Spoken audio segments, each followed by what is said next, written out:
Video 7M chapter 7 fractions. आज हम इस वीडियो 7M में एक्सरसाइज 7.3 का क्वेश्चन 3 और क्वेश्चन 4 सॉल्व करेंगे। क्वेश्चन 1 एंड क्वेश्चन 2 हम सॉल्व कर चुके हैं। तो क्वेश्चन नंबर 3 है इसका, replace in each of the following by correct number. ठीक, तो आपको ये बॉक्स दिया है ना, इस बॉक्स में करेक्ट नंबर फिल करना है। ठीक, तो उसके लिए आप क्या करना होगा मैं आपको बताता हूँ। देखो 2/7, ठीक, 2/7 आपको दिया है यहाँ पर। ठीक, उसके बाद क्या करेंगे, यहाँ पर 8 दिया है। अब यहाँ बॉक्स में कितना आएगा, अब देखो ये 2 में कितना करें कि 8 हो जाए। अब 2 में क्या करना होगा कि हम 8 हो जाए, तो अगर मैं 2 की मल्टीप्लाई अगर मैं 4 से करूँगा तभी तो 8 होगा। अगर 2 की मल्टीप्लाई मैं 4 से करूँगा तभी तो 8 होगा। अगर मैं 4 से ऊपर करूँगा तो 4 से मुझे नीचे भी यानी कि डिनोमिनेटर में भी करना होगी। ठीक, तो ये कितना हो गया, 2 4 जा 8 और 7 7 जा सॉरी या 4, तो 7 4 जा 28।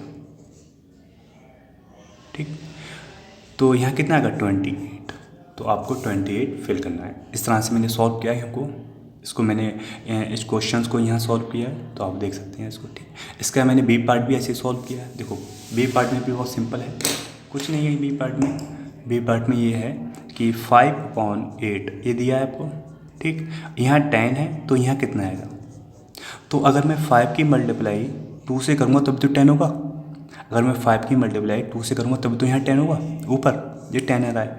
तो मुझे 8 की मल्टीप्लाई 2 से करना होगी। जब 5 की 2 से कर रहे हैं तो 8 की भी 2 से होगी। ठीक, तो 5 2 जा 10 और 8 2 जा 16, तो यहाँ कितना आएगा 16। इस तरह से हम इसको सॉल्व करेंगे। ठीक, हाँ, फिर इसका सी पार्ट है। देखो उसका सी पार्ट भी सिंपल है, ऐसी है सी पार्ट भी इसका 3/5 ये आपको दिया है। ठीक, और कह रहे हैं कि यहाँ पर 20 है तो यहाँ कितना आएगा, तो 20 कब आएगा, जब मैं 5 की मल्टीप्लाई 4 से करूँगा। जब मैं 5 की 4 से करूँगा तब कितना 20 आएगा। तो जब 4 से नीचे करूँगा तो 4 से ऊपर भी करना होगी। ठीक है, तो ये तो 20 हो गया, ये हमको दिया है। तो 3 4 जा 12, तो यहाँ कितना आएगा 12। इस तरह से आपको सॉल्व करना है। ठीक, तो ऐसे ही मैंने ये सॉल्व किया है। इसका डी पार्ट ही मैंने सॉल्व किया है। यहाँ 45 था, कितना है 45। अगर मैं 45 दिया है और यहाँ दिया 60, तो 45 को कितना करूँ कि 15 आए। अगर मैं 45 में 3 से अगर मैं 45 को 3 से डिवाइड करूँ तो कितना आएगा 15 आएगा। ठीक, तो अगर मैं 45 को 3 से करूँ डिवाइड तो कितना आएगा 15 आएगा। तो मुझे 60 को भी 3 से डिवाइड करना होगा। सेम जो ऊपर करेंगे वो नीचे करेंगे और जो नीचे करेंगे वो हम ऊपर करेंगे, यानी कि जो नोमिनेटर में करेंगे वो डिनोमिनेटर करेंगे और जो हम करेंगे डिनोमिनेटर में वो हम करेंगे नोमिनेटर में। ये सेम प्रोसेस आपको करना होगी। अगर ऊपर कुछ कर रहे हैं तो नीचे भी हमको कुछ ना कुछ करना होगा। ठीक, जैसे मैं इसको 45 को कर रहा हूँ। ठीक है, तो 45 को 3 से डिवाइड कर रहा हूँ तो 60 को भी 3 से डिवाइड करना होगा मुझे। ठीक, तो 45 को क्या 3 से डिवाइड 15 दिया, ये तो दिया है हमको, लेकिन बात ये आती है कि ये 20 यहाँ कितना आएगा, तो 60 को भी 3 से डिवाइड करेंगे, कितना 20 आएगा। ठीक, तो इस तरह से आपको उसका ई पार्ट और ये क्वेश्चंस मैंने आपको अपने पास से दिए, ये भी आपको सॉल्व करने हैं होमवर्क में। ठीक, ऐसे ही सॉल्व करना है। अगर इसमें कोई डाउट हो तो मुझसे पूछ लेना आप लोग। ठीक, फिर इसका क्वेश्चन नंबर 4, तो क्वेश्चन नंबर 4 भी सेम इसी की तरह है। ठीक, थोड़ा सा इसका स्टेटमेंट चेंज है तो कोई नहीं। Find the equivalent fraction of 3/5 having.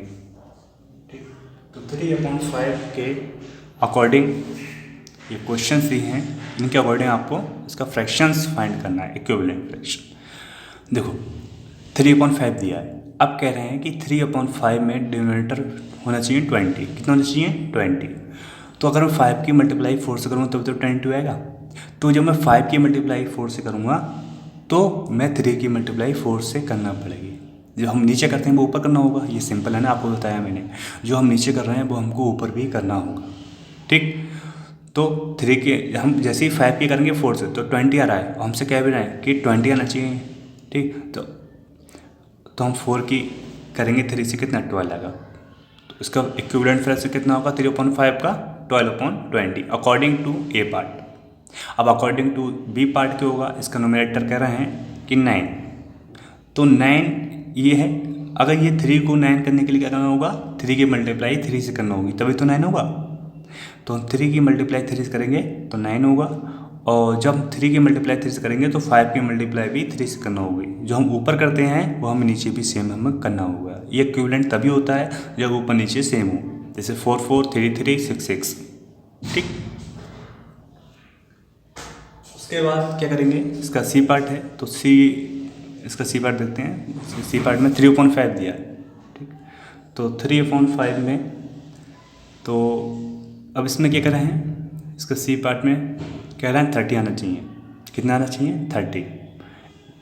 ठीक है, तो अब ये जो है 30 का अगर ये वाला पार्ट, नीचे वाला पार्ट, जब हम 5 की मल्टीप्लाई 6 करेंगे, डिनोमिनेटर 30 का आएगा, 30 कब आएगा, जब 5 की मल्टीप्लाई 6 से करेंगे। तो हमको जब 6 से नीचे करें तो 6 से ऊपर करना होगी। ठीक, सेम प्रोसेस, सेम प्रोसेस। तो ये कितना आएगा, 3 6 18 और 5 6 30। इक्विवेलेंट फ्रैक्शन कितना आएगा अकॉर्डिंग टू सी पार्ट, 3/5। तो आपको डी पार्ट आपको होमवर्क में सॉल्व करना है। ठीक,